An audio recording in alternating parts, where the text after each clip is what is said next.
Hello everybody, this is Hamma from PlanetSide-Universe.com and the Araxis Global Network. Today we're going to talk about your very first login to PlanetSide 2. Now when you log into the game, you're going to be presented with a screen to select your empire. You can select Vanu Sovereignty, New Conglomerate, or Terran Republic. Each one of these has their own benefits, and whichever one you pick is what this character will be for, well, for the rest of its life. Well, actually, through multiple lives. On the next screen, you'll pick which server you want to be on. You'll want to pick one that's geographically closest to you. And here is pretty self-explanatory. You pick a name, and you pick what type of face your character is going to have, as well as their gender. Now be sure to choose wisely here, because you're not going to be able to change it after the fact. Once you pick a face, gender, character name, there is no way to change it right now. So be sure to spend some time here and make sure you pick your character wisely.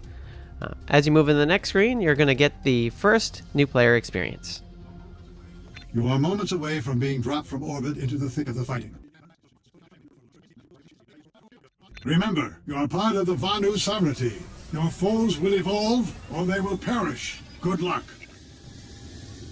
Right after you go through a quick overview video that kind of gives you a little bit of information about the different classes and what you should do, you'll be dropped right into the battle in front of everyone else to fend for yourself. If it goes anything like it typically does, you're going to die pretty much right here, and you're not going to know what to do. So here's what you need to do.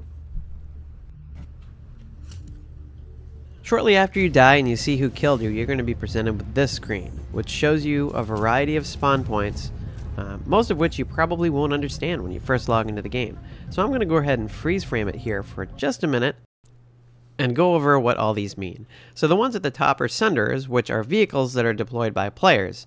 You can spawn at those. They're typically deployed in the middle of a fight, so you'll have to be careful when you spawn there. The star-looking icon on the very top sunder indicates that your squad leader is actually nearby that sunder.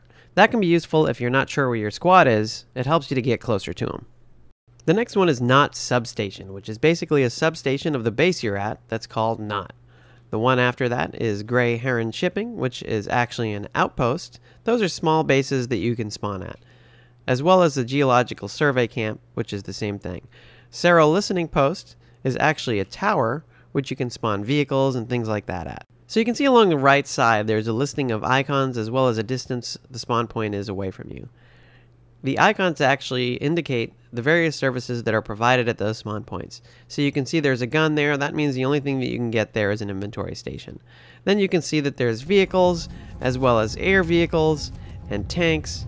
And then on the bottom you can see the warp gate has all of the services, including the galaxy. So I'm going to go ahead and pick that one for now and spawn there, which is somewhere that you may want to go back to because it has everything that you need and you can get a feel of the game.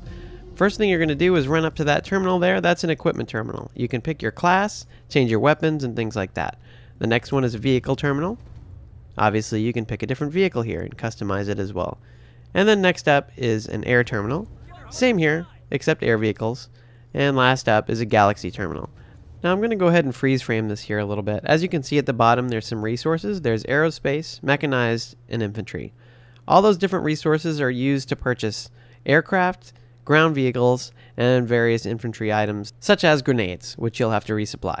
So you'll want to always be concerned about those, because if you don't have enough of those, you won't be able to spawn a vehicle, or resupply your grenades, and things of that nature. So let's go ahead and move on to the final thing. Go ahead and go to your map screen by pressing M, and you can see here there's instant action, which is basically a way to drop you into a fight without having to travel there. You can spawn on things like your squad leader, as well as different bases. Keep in mind when you're using this that you could be selecting a base on another continent. As you can see here, I went from Esamir to Amrish. You just go ahead and hit deploy, and you're dropping in from the sky.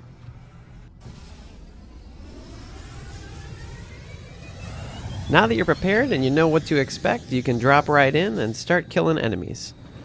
Be sure to tune in for more episodes of PlanetSide 2 Quick Tips. I am Hamma from PlanetSide-Universe.com and the Araxis Global Network. Don't forget to subscribe to our YouTube channel here and you'll never miss any of our exclusive PlanetSide 2 content. You guys have a good one. Hope you enjoyed the video.